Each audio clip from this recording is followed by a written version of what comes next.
అరికట్టాలి అక్రమ డొనేషన్లను, అరికట్టాలి అక్రమ డొనేషన్లను, అరికట్టాలి అక్రమ డొనేషన్లను.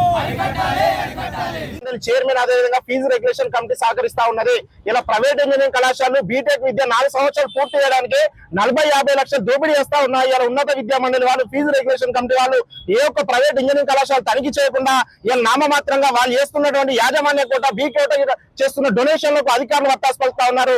ఇలా ఒక్కొక్క ప్రైవేట్ ఇంజనీరింగ్ కళాశాలల వారు ఇలా డిమాండ్ ఉన్నటువంటి సీట్లను ఇలా బ్లాక్ లిస్ట్ లో పెట్టి ఇలా మెరిట్ విద్యార్థులు ఇవ్వకుండా ఇలా మేనేజ్మెంట్ కోట సీట్ కోర్సులకు 20 లక్షల రూపాయలు డొనేషన్ తీసుకుంటున్నారని చెప్పి ఉన్నత విద్యా మండలి అధికారులు చెప్తున్నా, పట్టించుకోవడం లేదు. ఇలా డొనేషన్లే కాకుండా అదనంగా సంవత్సరానికి ఫీజు రెగ్యులేషన్ కమిటీ ఫీజులే కాకుండా ఒక్కొక్క కళాశాల 1 లక్ష రూపాయలు అదనంగా వసూలు చేస్తూ ఇలా ల్యాబ్ ఫీజు అంటూ, అదేవిధంగా వ్యాన్ ఫీజు అంటూ, ఇలా అనేక జేఎన్టీ ఫీజు అంటూ, అటెండెన్స్ ఫీజు అంటూ కొత్త ఫీజులు సృష్టించి ఒక్కో పేద విద్యార్థికి ఇంజనీరింగ్ కళాశాల చదవాలంటే 50 లక్షల రూపాయలు ఫీజులు వసూలు చేస్తా ఉన్నారు. ఇలా ఏ ఒక్క కళాశాల కూడా విద్యా ప్రమాణాలు పాటించకుండా ఇలా ఉన్నత విద్యా మండలి ఫీజు రెగ్యులేషన్ కమిటీ తనిఖీలు వెళ్లే సందర్భంలో నామమాత్రంగా ఇలా అక్కడ తాత్కాలికంగా సిబ్బంది నియమించుకొని ఇప్పుడు వెళ్ళిన క్రమంలో అక్కడ ఏమాత్రం ప్రమాణాలు పాటించకుండా ఇలా రాష్ట్రంలో ఇంజనీరింగ్ విద్య ఇలా పేదవారికి అందకుండా ఇలా ఇంజనీరింగ్ విద్య అంటే ఉన్నవారికే ఉండేటట్టు రాష్ట్రంలో ఉంది. అంటే ఇలా ఉన్నత విద్యా మండలి అధికారులు వెంటనే రాష్ట్రంలో ఉన్నటువంటి అన్ని ప్రైవేట్ ఇంజనీరింగ్ కళాశాలలో బీ కేటగిరీ సీట్లను కౌన్సిలింగ్ ద్వారా భర్తీ చేసి ఇలా డొనేషన్ల పేరుతో లక్షలాది రూపాయలు దోపిడీ చేస్తున్నటువంటి కళాశాలను బ్లాక్ లిస్ట్ లో పెట్టాలని,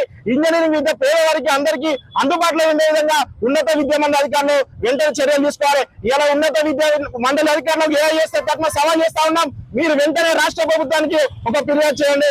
ఇలా డొనేషన్ల పేరుతో లక్షలాది రూపాయలు వసూలు చేస్తున్నటువంటి టాప్ 10 కళాశాలపై ఏసీబీ ఐటీలు దాడులు చేస్తే ఇలా అక్రమ సొమ్మును మొత్తం దక్కించే అవకాశం ఉంటుంది. కాబట్టి వెంటనే ఉన్నత విద్యా మండలి అధికారులు, ఫీజు రెగ్యులేషన్ కమిటీ అధికారులు కళాశాలపై ఏసీబీ ఐటీ దాడులు నిర్వహించి సీఎం రేవంత్ రెడ్డి గారు ఇంజనీరింగ్ కళాశాలకు ఫీజు రియంబర్స్మెంట్ వస్తలేదని చెప్పి ఇలా సాగు చూపుతూ ఇలా విద్యార్థుల దగ్గర 1 లక్ష రూపాయలు దోపిడి రేవంత్ రెడ్డి గారు అడ్డుకోవాలి. లేకపోతే ఇలా ప్రైవేట్ ఇంజనీరింగ్ కళాశాల చేస్తున్న దోపిడికి రేవంత్ రెడ్డికి, ఉన్నత విద్యా మండలి చైర్మన్ కు, ఫీజు రెగ్యులేషన్ కమిటీ చైర్మన్ కు అందులో సంబంధం ఉందని భావిస్తా ఉన్నాం. వెంటనే యాజమాన్య కోట సీట్లను బీకేడీగా భర్తీ అయిపోతే, డొనేషన్లు అడ్డుకోకపోతే ఏఎస్ఎఫ్ ఆధ్వర్యంలో కళాశాలపై ప్రత్యక్ష దాడులు చేస్తాం. ఈరోజు తెలంగాణ రాష్ట్రంలో ప్రైవేట్ ఇంజనీరింగ్ కళాశాల దాదాపు 1,20,000 సీట్లు ఉన్న తరుణంలో ఈరోజు బి కేటగిరీ సీట్లు అంటే ఈరోజు 30% సీట్లు బి కేటగిరీ మేనేజ్మెంట్ కోటలో ఈరోజు భర్తీ చేయాలి. కానీ గత సంవత్సరం ఇదే ఉన్నత విద్యా మండలి ప్రకటించింది, వచ్చే సంవత్సరం 2026-27 సంవత్సరంలో బి కేటగిరీ సీట్లను కౌన్సిలింగ్ ద్వారా భర్తీ చేస్తామని చెప్పేసి హామీ ఇచ్చారు. కానీ వారు ఇచ్చిన హామీని అమలు చేయకుండా ఈరోజు రాష్ట్రంలో బి కేటగిరీ సీట్లను కౌన్సిలింగ్ భర్తీ చేయకుండా గత పాత పద్ధతిలో ఈరోజు బి కేటగిరీ సీట్లను ఈరోజు ఇంజనీరింగ్ అమ్ముకునే పరిస్థితి ఉన్నది. ఈరోజు అక్రమంగా డొనేషన్లు ఈరోజు 1 లక్ష రూపాయల నుంచి 15 లక్షల నుంచి 20 లక్షల వరకు ఈరోజు ఈ ప్రైవేట్ ఇంజనీరింగ్ అక్రమంగా డొనేషన్లు వసూలు చేస్తా ఉన్నారు. అంటే మీరు అధికారులు మాట ఇచ్చారు, మాట ఇచ్చిన తర్వాత మాట ఎట్లా తప్పుతారని చెప్పేసి మేము ఏఎస్ఎఫ్ గా మీరు ఉన్నత విద్యా మండలి అధికారులు ప్రశ్నిస్తా ఉన్నాం. ఈ రోజు రాష్ట్ర వ్యాప్తంగా ప్రైవేట్ ఇంజనీరింగ్ కాలేజీలో అనేక మంది మెరిట్ విద్యార్థులు ఉన్నా కూడా వారికి అన్యాయం జరుగుతూ ఉన్నది. కనీసం వాళ్ళు బి కేటగిరీ సీట్లలో ఆన్లైన్ ద్వారా భర్తీ చేస్తున్న అవకాశం కల్పించకుండా ఈరోజు ఈ రాష్ట్రంలో ఉన్నటువంటి విద్యార్థులను అనేక ఇబ్బందులు పెడుతున్నారు.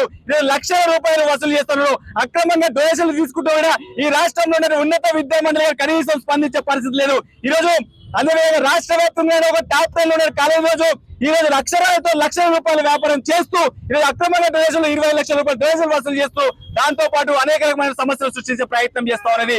అంటే మేము ప్రధానంగా డిమాండ్ చేస్తున్నాం, తక్షణమే ఏదైతే మీరు ఇచ్చిన గత సంవత్సరం ఇచ్చిన మాట నిలబెట్టుకోవాలి. మీరు ఈ సంవత్సరం బి కేటగిరీ సీట్లను ఖచ్చితంగా కౌన్సిలింగ్ ద్వారా భర్తీ చేసి ఈ రాష్ట్రంలో ఉన్నటువంటి మెరిట్ విద్యార్థులకు న్యాయం చేయాలని మేము డిమాండ్ చేస్తా ఉన్నాం. ఎందుకంటే మీరు చెప్పారు గతంలో అనేక రకమైనటువంటి తల్లిదండ్రులు కానివ్వండి, విద్యార్థి సంఘాలు కానీ అనేక సంవత్సరాలు పోరాటం చేస్తున్నటువంటి సందర్భంలో మీరు గత సంవత్సరంలో వచ్చే సంవత్సరం 2026-27 సంవత్సరంలో మీరు బి కేటగిరీ సీట్లను కౌన్సిలింగ్ ద్వారా భర్తీ చేస్తామని చెప్పారు. ఎందుకు మీరు భర్తీ చేస్తారని చెప్పి ప్రశ్న. కాబట్టి తక్షణమే ఇప్పటికే మొదటి కౌన్సిలింగ్ జరుగుతుంది కాబట్టి రెండో కౌన్సిలింగ్ అయిపోయిన తర్వాత ఈ బి కేటగిరీ సీట్లను ఆన్లైన్ కౌన్సిలింగ్ ద్వారా భర్తీ చేయాలని డిమాండ్ చేస్తా ఉన్నాం. లేని ఖచ్చితంగా రానున్న కాలం పెద్ద ఎత్తున ఏఎస్ఎఫ్ ఆధ్వర్యంలో పెద్ద ఎత్తున పోరాటాలు కొనసాగిస్తామని చెప్పేసి ఈ సందర్భంగా ఉన్నత విద్యా మండలి అధికారులు మేము హెచ్చరిస్తా ఉన్నాం.